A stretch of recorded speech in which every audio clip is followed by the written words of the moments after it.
Halo, Assalamualaikum warahmatullahi wabarakatuh. Perkenalkan, nama saya Dwi Aperska. Di sini saya akan membahas tentang diksi atau pilihan kata, syarat-syarat tentang diksi, kata konotatif dan juga denotatif, kata umum dan konkret, bahasa konkret dan kata abstrak, pembentukan kata dan kesalahan pembentukan dan pemilihan kata. Yang pertama, kita akan membahas apa itu diksi. Diksi adalah pilihan kata yang akan kita gunakan untuk berbicara atau menulis untuk menyampaikan suatu ide atau gagasan. Di dalam bahasa, diksi mencakup kata-kata yang tepat, sesuai, atau efektif, sehingga pesan yang akan kita sampaikan ini dapat dipahami dengan jelas oleh pendengar dan juga pembaca. Syarat ketepatan diksi ada beberapa. Yang pertama, gunakan kata konotatif dan denotatif dengan tepat.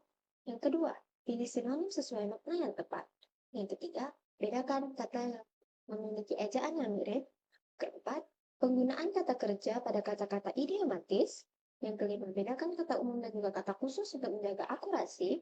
Yang keenam, konsisten memilih kata yang sesuai dengan tulisan dan juga pidato. Lalu kita masuk ke dalam kata konotatif dan juga kata denotatif. Kata konotatif ini adalah kata yang memiliki makna tambahan atau kata-kata yang memiliki simbol arti yang lain. Contohnya, dia adalah bunga di kelas ini. Bunga yang dimaksud bukan berarti bunga yang benar-benar sekuntum bunga, tetapi seseorang yang memiliki daya tarik atau seseorang yang cantik di suatu kelas. Lalu ada kata denotatif. Kata denotatif adalah kata yang memiliki makna sebenarnya sesuai dengan yang ada di dalam kamus. Contohnya, bunga mawar ada di taman. Nah, bunga yang dimaksud di sini adalah yang secara fisik adalah bunga, gitu. Lalu selanjutnya kita masuk ke dalam kata konkret dan juga kata abstrak. Kata konkret di sini adalah kata-kata yang merujuk pada hal-hal yang dapat ditangkap oleh panca indera, dilihat, diraba, didengarkan, dirasakan, dan juga dicium. Dalam konteks diksi atau pilihan kata, kata konkret ini sering cenderung untuk memberikan gambaran yang jelas dan juga spesifik. Contohnya, rumah besar, pohon rindang, kucing belang 3. Lalu ada kata abstrak. Kata abstrak di sini kata-kata yang merujuk pada konsep, ide, atau hal-hal yang tidak dapat ditangkap langsung oleh panca indera atau seperti perasaan, seperti kesedihan, kebahagiaan, kemarahan. Lalu kita masuk ke dalam pembentukan kata. Pembentukan kata ini adalah proses pembentukan kata-kata baru dalam bahasa melalui penggabungan atau perubahan bentuk kata dasar. Proses ini melibatkan beberapa metode utama, yaitu yang pertama, afiksasi atau pengimbuhan. Penambahan himbuhan pada awalan, akhiran, sisipan, dan juga kombinasi pada kata dasar. Contohnya, dari kata dasar tulis kita bisa membuat menulis, tulisan. Lalu ada pengulangan atau reduplikasi, pengulangan seluruh atau sebagian kata dasar untuk pembentukan kata baru, contohnya buku-buku.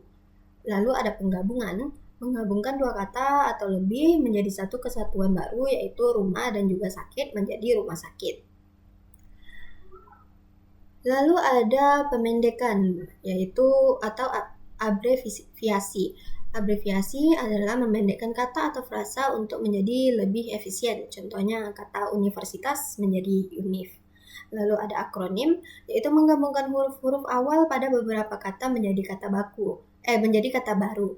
Contohnya Pemuda Pancasila menjadi PP. Kita masuk ke dalam kesalahan pembentukan dan pemilihan kata. Kesalahan dalam pembentukan dan pemilihan kata ini dapat terjadi jika kita tidak memperhatikan kaidah bahasa atau konteks komunikasi yang tepat. Contohnya, kesalahan dalam pembentukan kata yaitu menggunakan afiks yang tidak tepat. Misalnya, pada kata berharga menjadi berhargakan, padahal seharusnya tetap menggunakan kata berharga. Lalu, ada kesalahan dalam pemilihan kata, antara lain menggunakan kata yang tidak sesuai dengan konteks atau makna yang dimaksud. Misalnya menggunakan kata ganti yang artinya penggantian atau konteks yang seharusnya memakai kata pengganti. Lalu menggunakan kata yang terlalu umum dan tidak spesifik sehingga pesan yang disampaikan itu tidak jelas. Misalnya kita menggunakan kata barang yang sangat umum padahal yang kita maksud itu adalah laptop.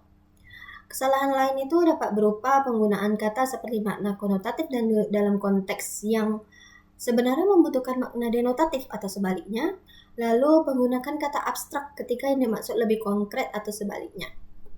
Baik, sekian video dari saya. Assalamualaikum warahmatullahi wabarakatuh.